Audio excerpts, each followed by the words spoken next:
The sound of an expensive engine grinding its way down a rutted dirt road just doesn't belong out here, you know? That kind of noise, it's like an alarm bell that tells you something from the outside world is about to trample all over your peace. So there I was parked in my old rocking chair on the porch, Shadow by my side, watching this glossy black Audi glide to a stop in front of my place so clean it practically reflected the snow-capped peaks all around us. You could tell right off the car didn't fit. Neither did the woman who stepped out, Evelyn Reed. Perfect charcoal suit heels meant for boardrooms, not barns, and that look some folks get when they think the ground under your feet belongs to them. She didn't walk up, just stood there by her car, arms crossed like she was about to claim a new continent. Jackson Caldwell.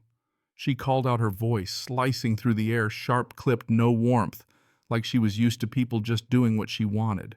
I didn't move. Shadow let out a low growl, and I rested my hand on his back.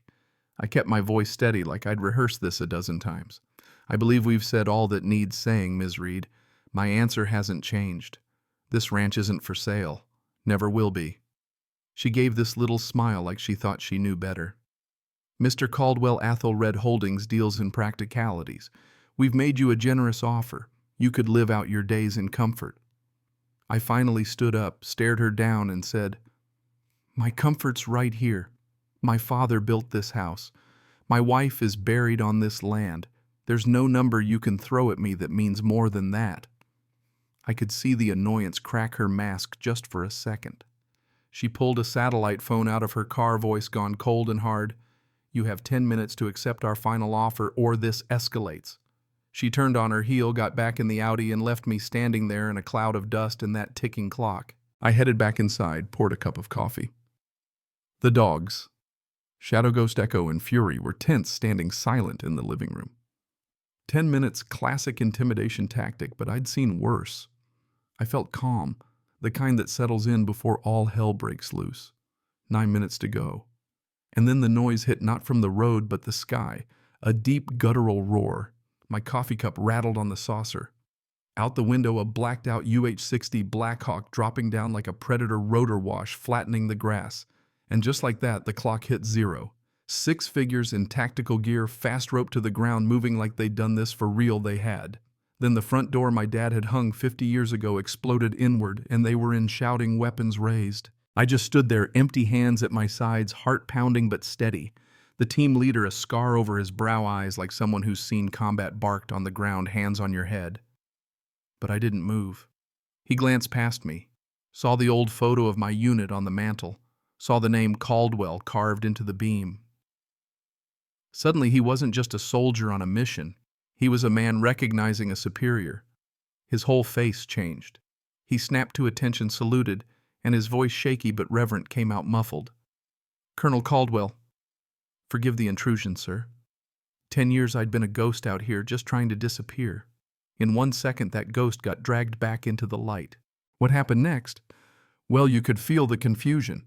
They realized they'd been sent after someone they shouldn't mess with." The leader, Captain Vance, stepped close, voice low. "Sir, orders were to secure a hostile armed involved in illicit activity." I just looked at him. "Your intel's wrong. Who signed the warrant?" He hesitated, said, "It came from way up, not local."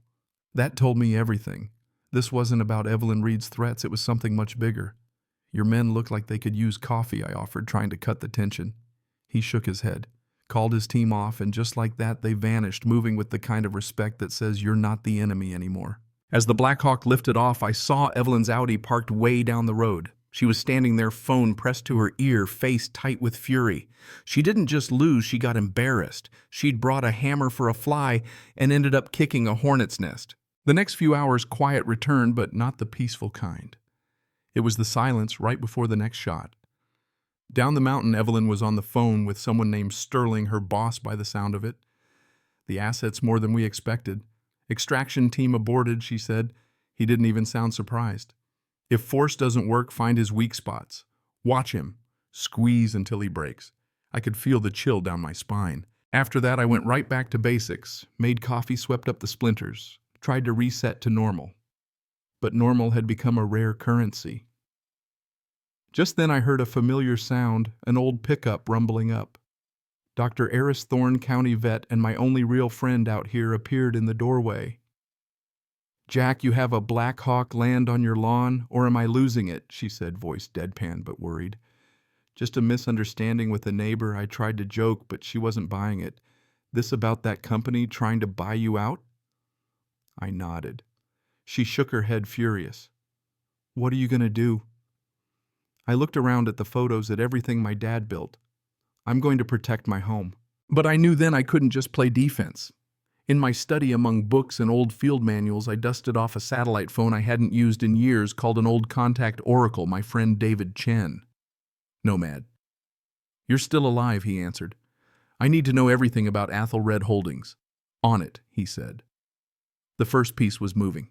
I remembered something Dad once said down in the wine cellar. "Your mom loved the Reds, but I built this for a different vintage." I never understood till now. I found a hidden stone in the wall, pressed it, and a secret door swung open, cold air from another era rushing out. Inside, a tunnel led to a forgotten bunker, Cold War era, loaded with old servers and equipment. But some wiring was new. Someone had kept this place alive. On a console, a blinking green LED standby power. This ghost was still breathing. And then an alarm. Perimeter breach. Not a drill. Up top, I grabbed my binoculars. 2 black drones, professional grade, sweeping my land. They weren't breaking down the door, they were mapping every inch, preparing their next move. Minutes later, Oracle called. "Jack, they're not just a company. They're a private intelligence agency. Your land sits on an old network node, a digital crossroads. If they control it, they can rewrite history." I realized the attack wasn't about scaring me, it was about taking control while I was out of the way. And then the scalpel cut. 2 days later, inspectors showed up at Eris's clinic, armed with an anonymous tip. They tore her place apart, looking for any excuse to ruin her. Found nothing, but that wasn't the point. That night, Eris broke down. "They're going to suspend my license over a decimal point. All because I'm your friend." I promised her. "We don't run. We don't sell. This ends now." But the war was about to go nuclear. Shadow found a case buried near the fence, C4 explosives planted there as bait.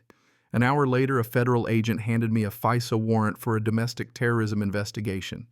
If they found the explosives, I'd vanish into some black site and Evelyn would get what she wanted.